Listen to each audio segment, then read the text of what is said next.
ವಿದ್ಯಾರ್ಥಿಗಳಿಗೆ ಚಾನೆಲ್ಗೆ ಸ್ವಾಗತ. ನೋಡಿ, ಈ ವಿಡಿಯೋದಲ್ಲಿ ನಾವು East West Institute of Technology EWIT East West Institute of Technology Magadi ರೋಡ್ನಲ್ಲಿ ಬರುವಂಥ ಈ ಕಾಲೇಜಿನ ಒಂದು ಮ್ಯಾನೇಜ್ಮೆಂಟ್ ಫೀಸ್ ಏನು ಅಂತ ನೋಡೋಣ. ನೋಡಿ, East West Institute of Technology ಬೇರೆ, East West college of engineering ಬೇರೆ. East West college of engineering ಯಲಹಂಕದಲ್ಲಿ ಬರುತ್ತೆ. ಆ ಕಾಲೇಜಿನ ಬಗ್ಗೆ ನಾವೀಗ ಮಾತಾಡ್ತಾ ಇಲ್ಲ. ಈಗ ನಾವು ಮಾತಾಡ್ತಾ ಇರೋದು East West Institute of Technology Magadi ರೋಡ್ನಲ್ಲಿ ಬರುವಂಥದ್ದು, ಮಾಗಡಿ ಮೇನ್ ರೋಡ್ನಲ್ಲಿ ಬರುವಂತಹ ಕಾಲೇಜು. ಈ ಕಾಲೇಜಿನ ಬಗ್ಗೆ ಮ್ಯಾನೇಜ್ಮೆಂಟ್ ಫೀಸ್ ಎಷ್ಟಿರ್ಬೋದು ಏನು ಅಂತ ಒಬ್ಬ ಹುಡುಗರು ಕೇಳಿದ್ರು, ಆದ ಕಾರಣ ಈ ವಿಡಿಯೋ ಮಾಡ್ತಾ ಇದ್ದೀನಿ. ನೋಡು, ಈ ಕಾಲೇಜಿಗೆ ಯಾರು ಮ್ಯಾನೇಜ್ಮೆಂಟ್ಗೆ ಹೋಗಬೇಕು ಅನ್ನೋದು ಕೂಡ ಒಂದು ಪ್ರಶ್ನೆ. ಯಾಕಂದರೆ ಯಾವಾಗ ಇವು ಟಾಪ್ ಕಾಲೇಜಿನಲ್ಲಿ ಇರೋದಿಲ್ಲ, ಅಂಥವಕ್ಕೆ ನೀವು ಮ್ಯಾನೇಜ್ಮೆಂಟ್ನಲ್ಲಿ ಹೋಗ್ತೀರಿ ಅಂತಂದರೆ ನೀವು ಒಂದು ಸರಿಯಾಗಿ ನಿಮ್ಮ ರ್ಯಾಂಕು ಇದನ್ನು ತಿಳ್ಕೊಂಡಿರಬೇಕು.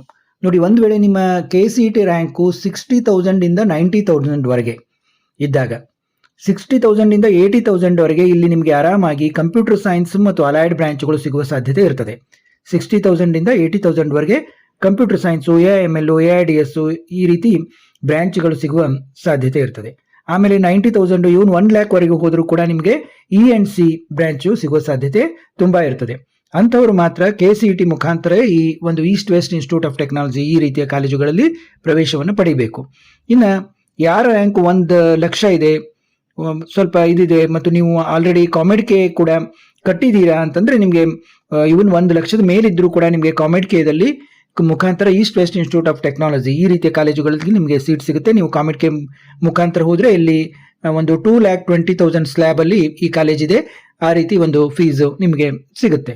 ಇನ್ನು ಯಾರು ನಾವು ಕಾಮೆಡ್-ಕೆನೂ ಕಟ್ಟಿಲ್ಲ, ನಮ್ದು KCET ರ್ಯಾಂಕ್ ತುಂಬ ದೂರ ಇದೆ, 1.5 ಲಕ್ಷ ಇದೆ, 2 ಲಕ್ಷ ಇದೆ, ಆದರೂ ನಮಗೊಂದು ಡೀಸೆಂಟ್ ಕಾಲೇಜನ್ನು ನಾವು ಜಾಯಿನ್ ಆಗಬೇಕು, ತೀರಾ ಲೋ ಲೆವೆಲ್ ಕಾಲೇಜ್ ಬೇಡ ಅನ್ನೋರಿಗೆ ಇದೊಂದು ಡೀಸೆಂಟ್ ಆಪ್ಷನ್ ಅಂತಲೇ ಹೇಳ್ಬೋದು East West Institute of Technology. ಇಲ್ಲಿ ಏನು ಒಂದು ಫೀಸ್ ಇದೆ ಅನ್ನೋದನ್ನು ಅವರು ತಮ್ಮ ಸ್ವಂತ ವೆಬ್ಸೈಟ್ನಲ್ಲಿ ಹಾಕಿಲ್ಲ. ಈಗ ನಾವು ಒಂದು ಥರ್ಡ್ ಪಾರ್ಟಿ ವೆಬ್ಸೈಟ್ನಲ್ಲಿ ನೋಡಿದಾಗ ಸ್ವಲ್ಪ ಹೆಚ್ಚು ಕಡಿಮೆ ಇರ್ತದೆ. ನೀವು ಸ್ವತಃ ಕಾಲೇಜಿಗೆ ಹೋಗಿ ವಿಚಾರಿಸ್ಬೋದು. ಇದನ್ನು ಒಂದು ರಫ್ ಇದನ್ನಂತ ನಾವು ಇಲ್ಲಿ ಹಿಡ್ಕೋಬಹುದು. ಕಂಪ್ಯೂಟರ್ ಸೈನ್ಸ್ ಆ್ಯಂಡ್ ಇಂಜಿನಿಯರಿಂಗ್ಗೆ 3,25,000 ಅಂತ ಇಲ್ಲಿ ನಮಗೆ ಮಾಹಿತಿ ತಿಳಿದು ಬರ್ತದೆ. ಮತ್ತು AIMLಗೆ 3 lakh ಫೀಸ್ ಇದೆ. ನೋಡಿ, AIMLಗೆ ಇಲ್ಲಿ 3 lakh ಫೀಸ್ ಇದೆ. ಮತ್ತು computer science and engineering IoT ಮತ್ತು ಸೈಬರ್ ಸೆಕ್ಯೂರಿಟಿ ಅನ್ನುವಂಥ ಬ್ರಾಂಚ್ಗೆ 2,75,000 ಪರ್ ಇಯರ್ ಫೀಸ್ ಇದೆ. ಇನ್ನು ಇನ್ಫಾರ್ಮೇಷನ್ ಸೈನ್ಸ್ ಆ್ಯಂಡ್ ಇಂಜಿನಿಯರಿಂಗಿಗೆ 2,50,000 ಪರ್ ಇಯರ್ ಫೀಸ್ ಇದೆ. ನಾನು ಎಲ್ಲ ವಿಡಿಯೋಗಳಲ್ಲಿ ಹೇಳಿದ್ದೀನಿ. ISC ಅಂದರೆ ಕೂಡ ಸೇಮ್ ಆ್ಯಸ್ CSCನೇ ಇರುತ್ತೆ.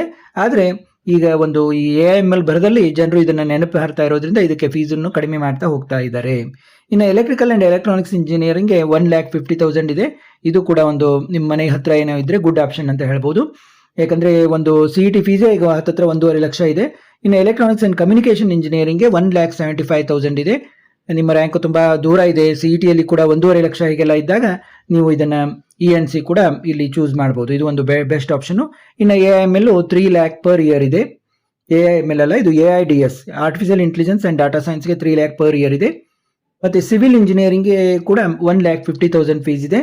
ಇನ್ನು ಮೆಕ್ಯಾನಿಕಲ್ ಇಂಜಿನಿಯರಿಂಗ್ನಲ್ಲಿ 1,50,000 ಫೀಸ್ ಇದೆ. ಮೆಕ್ಯಾನಿಕಲ್ ಇಂಜಿನಿಯರಿಂಗು ಕೂಡ ನಾನು ಈಗಾಗಲೇ ಹೇಳಿದ ಹಾಗೆ ನೀವು ಒಂದು ವೇಳೆ ಕಾಮೆಡ್-ಕೆ ಎಕ್ಸಾಮ್ ಕಟ್ಟಿಲ್ಲ ಮತ್ತು CETಯಲ್ಲಿ ನಿಮ್ಮ ರ್ಯಾಂಕು ಆಲ್ಮೋಸ್ಟ್ 1 lakh ಮೇಲಿದೆ ಅಂತಂದರೆ ನೀವು ಈ ಕಾಲೇಜನ್ನು ಇದನ್ನು ಮಾಡಿ ಅಲ್ಲಿ ಕಾಲೇಜಿನ ಒಂದು ಮ್ಯಾನೇಜ್ಮೆಂಟ್ ಮಂಡಳಿಗೆ ಭೇಟಿಯಾಗಿ ಮತ್ತು ಅಲ್ಲಿ ಸಾಧ್ಯವಾದರೆ ಅಲ್ಲಿ ಸೀನಿಯರ್ ಸ್ಟೂಡೆಂಟ್ಸ್ ಜೊತೆ ಭೇಟಿಯಾಗಿ ಕಾಲೇಜ್ ಹೇಗಿದೆ ಏನು ಅಂತ ಅವರ ಅಭಿಪ್ರಾಯವನ್ನು ತಿಳಿದುಕೊಂಡು ನೀವು ಅಲ್ಲಿ ಕಾಲೇಜ್ ಒಂದು ಭೇಟಿಯಾಗಿ ಅಲ್ಲಿ ಸ್ವಲ್ಪ ಏನಾದರೂ ಕಡಿಮೆ ಆಗುತ್ತಾ ಈ ಫೀಸ್ನಲ್ಲಿ ಅಂತೆಲ್ಲ ವಿಚಾರ ಮಾಡಿ ನೀವು ಸೇರಬಹುದು.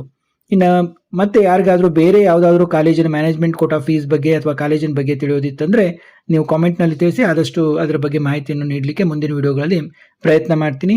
ಮತ್ತೆ ಭೇಟಿಯಾಗೋಣ.